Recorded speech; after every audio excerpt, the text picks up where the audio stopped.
Welcome to Authors and Innovators 2025. I'm Larry Gennari. Welcome back for a terrific session of big books, great ideas, big thinkers. Today, I am delighted that Mike Cassidy is with us. Professor Mike Cassidy from BC Law School teaches in the area of criminal law, evidence, and professional responsibility. He's an expert on ethics. Prior to this, he's been a prosecutor. He's been in private practice. He ran the chief of the criminal bureau at the AG's office. But most importantly for our purposes, he is the author of a terrific new book, When the Past is All Deception.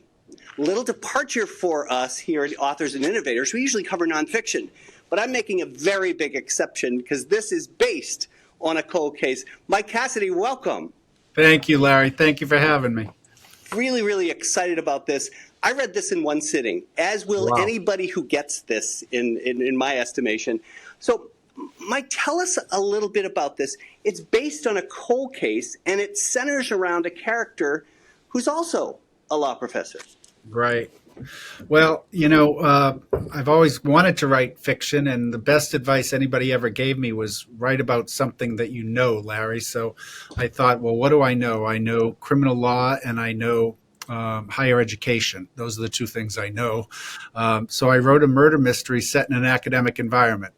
And the genesis of the story, kind of the seed that got planted in my head, was a very high-profile murder that occurred in 1991 right outside of Harvard Square. Mary Jo Frug, who was a law professor at New England Law, was viciously stabbed to death right outside of the Armenian Church, right at the intersection of Brattle Street and I forget the cross street there. It's not Lexington, one of those cross streets on Brattle. And she was out doing an errand at night, and she was stabbed to death. Her husband was Jerry Frug at Harvard Law School. So two very prominent people. And her murder was never solved. So I walk by that area every day. My wife and I live in that section of Cambridge, the Huron Village section of Cambridge. And it always bothered me. What could have been going on in their lives to cause such a vicious murder? There was no property taken from her. Wow. No money. Her wallet was there. No signs of attempted sexual assault, not all the typical motivators for a random attack. So the police were operating under the assumption that it was somebody known to her or to the family who had a grudge. And like I say, it's never been solved. And so when I decided to write my first novel, I decided to take that as kind of the jumping off point. Like I say, it's loosely based. My main female character is not a law professor. She's a high-profile lawyer in Boston who's up for a prominent judicial appointment. But her husband is a law professor, and he turns out to be the primary suspect in the murder. And he teaches criminal law, and he basically has to hunt down the true killer while the police are hunting down him. So this case, the Mary Jo Frug case, Mike, as a former prosecutor, you look at this, and you've already cited many of the factors in this case. It was a stabbing. Is there something different and unique about that kind of crime, particularly when her pocketbook was there? Right. That's a very good question. Usually stabbings are motivated by something else, a drug deal gone bad, an attempted robbery gone bad. The vicious way in which she was stabbed with a long hunting knife, 2 to the chest, 2 to the upper thighs, suggested that it was just a vicious, hate-fueled attempt to kill her in a very savage way. So the police operated under the assumption that it wasn't a property or sex-motivated crime at all. It was just a vicious revenge killing. The stab wounds were very deep and punctured arteries. Somebody known to the victim, the police were operating under the assumption, or known to the victim's family. Wow. And as you said, it's a cold case. It's unsolved. Are there recent leads, recent developments? What does the DA say about this case now that there's a book based loosely on this set of facts? Yeah, the DA's office and the police are saying very little other than it is still under active investigation and they would welcome any leads. Wow. The problem is there weren't very many leads. It occurred in the dark. It occurred right near the church, and it was a warm April night, and the doors of the church were open because the choir was practicing. So there was loud music coming from the church. Wow. People didn't hear her scream, and people didn't witness the attack. So there aren't a lot of leads and not a lot of forensic evidence to go on. Wow. And so this is the part where we plug, if anyone has any information, Middlesex DA Marion Ryan would like to hear from you if you happen to be in that area at that time. It reads a bit, and certainly this book, but some of what you've talked about reads a bit like a screenplay. So I want to talk a little bit about the main character. Thanks. So Mike is I should say Mark, my Freudian slip. Mark is a law professor, and he's going through a few things. He's got some issues at work. He's got 2 teenage kids who are driving him crazy for different reasons. He's got a wife who sort of understands. When you think about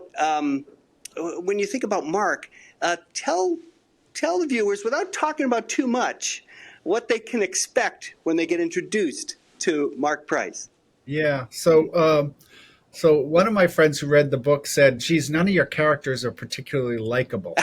They're anti-heroes. That's what you tell them. They're anti-heroes. And what I wanted to create in this book, Larry, was a very realistic portrayal of 2 working professionals, both of whom have ambitions and kind of are at the midpoint of their careers, who are struggling with their own ambitions and their own flaws and trying to raise teenage children at the same time, and some of the conflicts and tensions that raise, and what the children are telling them and not telling them about what's going on in their lives, which many of us who are parents have gone through. The dialogue was very realistic, Mike.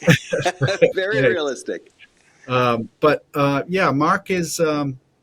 Mark is a flawed character. He gets into a beef over issues of kind of political correctness on campus, and he digs in. He's fighting and protecting his academic freedom and his First Amendment rights, and he doesn't see the other side's perspective on why things he may have said in class are offensive.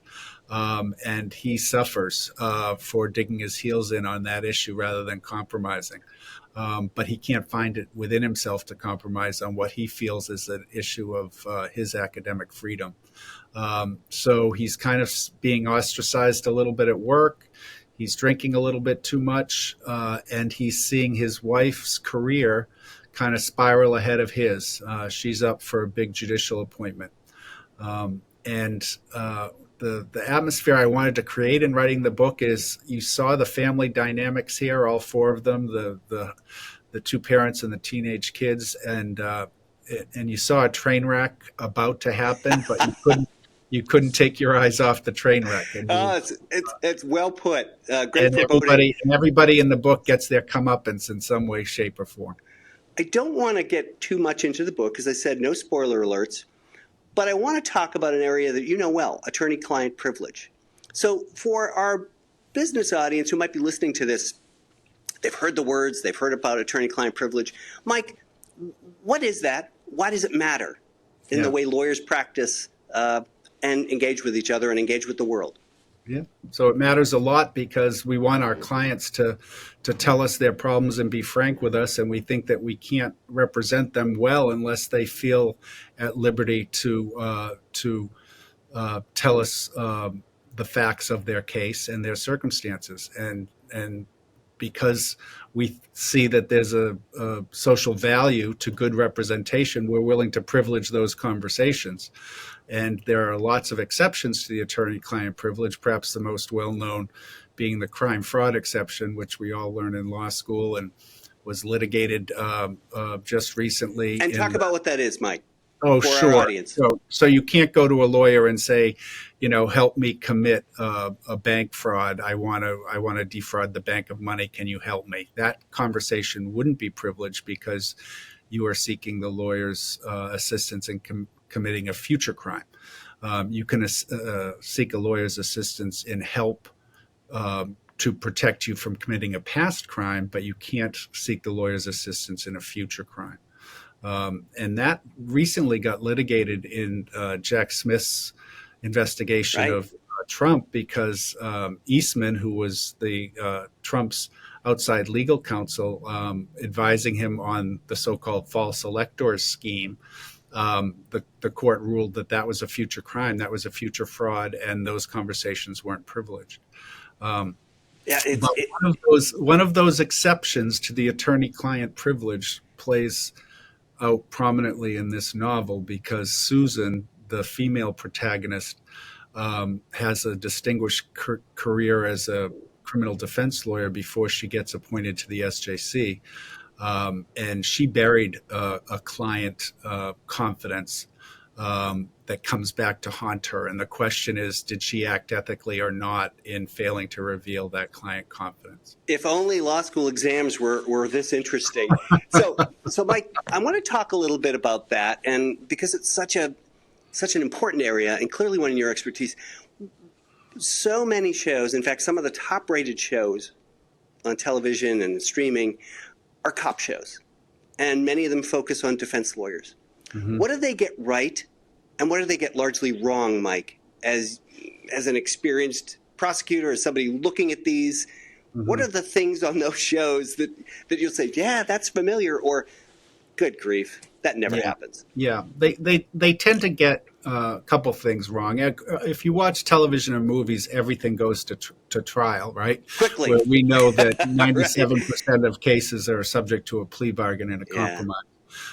That's the most obvious thing. I think they tend to get search and seizure wrong. Mm-hmm. They take shortcuts on what's admissible in terms of a confession, and how you can influence a confession in terms of when you need a warrant and when you don't need a warrant. You know, the cops busting down doors without a warrant, and then I think they tend to get some parts of the trial procedure wrong, because those of us who are litigators know that, you know, everything is probably litigated with a motion in limine before trial in order to alert the court's attention to the fact that it's coming. And then even in trial, it's subject to a long argument at sidebar, or maybe the jury's released and there's a mini hearing during trial as to whether that evidence is admissible. Oftentimes in Hollywood, it's just, you know, objection, you know, overruled, and there's never that opportunity to argue at sidebar the intricacies of the law. But I think the reason Hollywood does that is that they think that the consumers of the movie aren't sophisticated enough to be riveted by the arguments about the law. and they might be right. And they might be right. Yeah. So, Mike, you've been training young lawyers for a long, long time. I want to talk a bit for folks who may be working with a lawyer, or who may be a young lawyer watching this, thinking about this. Mike, what's different about, I tell our law students at BC Law sometimes that after 3 years, we've kind of ruined their ability to think and act like a regular person. We talk differently. We appreciate different things. What do you think characterizes somebody who ends up finishing at BC Law? How are they different when they leave from when they start? I think idealism a little bit is somehow smacked down a little bit during 3 years of reading cases and statutes, and then reading opinions, particularly in the constitutional area, where you know they think that it's clearly motivated by partisanship and political viewpoint, and there's no one right answer. It's just the composition of the court. So I think that they leave slightly less idealistic than they come. And one of the things that worries me is I would say that the number of people who leave here wanting to be criminal lawyers, I've been here 28 years now. I always kind of took under my wing the, 15, 20% of the entering class who knew that they wanted to be prosecutors or public defenders, and those were perceived as really worthy callings. I think that that number is probably more like 10 or 12% now. Uh, I think that students perceive our criminal justice system as so flawed that they don't want to have any part of it. And to me, that's really sad, because if we're going to improve the criminal justice system, we really have to have smart and talented people willing to go into it. And to support the rule of law. Mike, I want to talk about so many of our students, yours and mine, who end up becoming corporate lawyers and having corporations as clients. How does the attorney-client privilege get complicated in those kind of circumstances? Great question. I do teach professional responsibility, and I spend a lot of time on the Upjohn opinion and client confidences in the corporate context. I think it gets complicated because there's an intersection of client confidences with conflict of interest, and Right. so outhouse counsel or in-house counsel who's having a conversation with a corporate employee. Certain corporate employees, when they're talking about a matter within the scope of their employment, those conversations can be privileged, but what the employee needs to understand is this the corporation's privilege and not the employee's privilege.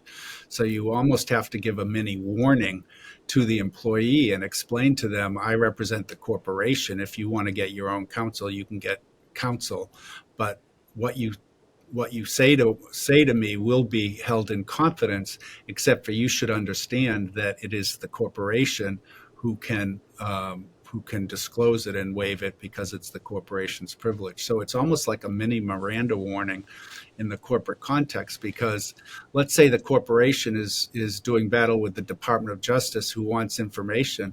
The corporation could decide that it's in the corporation's best interest to reveal all these communications because I'll get a lesser sentence, or they'll decide not to indict me. But what they're revealing is an employee's conversations that may cause the Department of Justice to indict the employee. Mike, that's a very specific answer, almost like a future novel. That's what I'm thinking. So I want to come back to the process of writing this book. We get a lot of questions from people who listen to authors and innovators.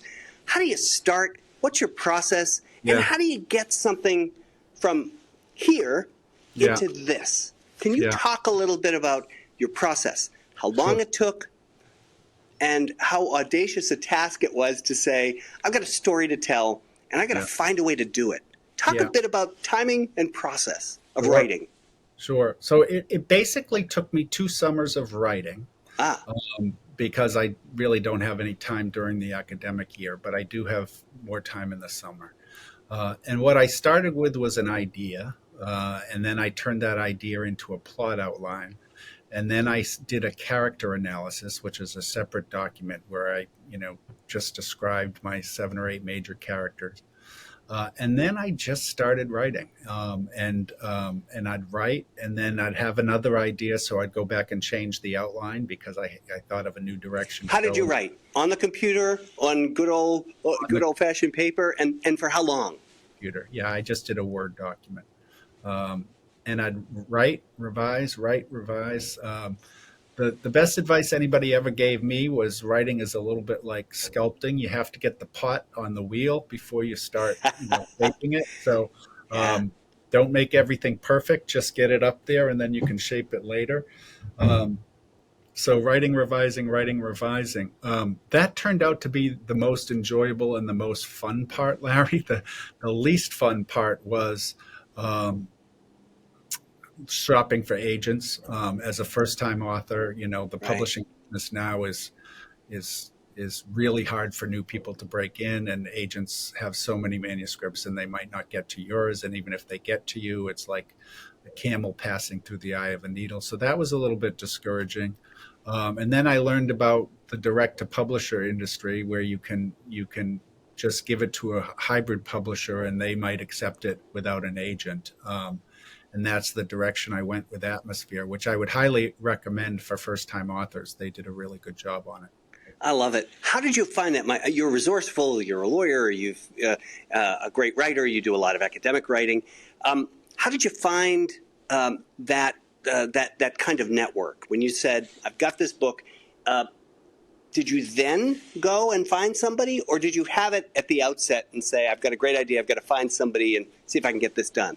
The first, and I would highly recommend this for fiction writers. An organization called Grub Street in Boston. It is a basically writers' workshop. They put on seminars, they host retreats, they host workshops, and you can go to one of their events. You know, you pay a subscription to be a member of Grub Street, but they could have an event on finding agents. They could have an event on, you know, who great resource. First draft, and I found Grub Street really a great resource. So, Mike, what's next? You're going to do. You have to. I want to know what's going to happen with some of these characters. Well, Larry, do you want the exciting answer or the boring answer? I'll take them both. Okay, the boring answer is the next thing on my plate is the third edition of my professional responsibility. Of course. Which is like Harry Carra for academics, because doing a subsequent edition of anything you've already written is just so boring and so tedious. But my publisher needs that by the beginning of March. So that's what's next. But on the non-boring scheme of things, I do have a sequel in mind, and I would like to start outlining it this summer. It involves one of the characters in this novel. I won't tell you which one, and it might not be the one you suspect, but it involves one of these characters who's taking on another cold case. I love it. I love it. Well, if I can be a corporate law consultant in any way, shape, or form, I'm at your service. Mike, what are you reading? What are you watching? You've got so little time to do these kind of things. When you take a break, what are you reading? What's on your nightstand?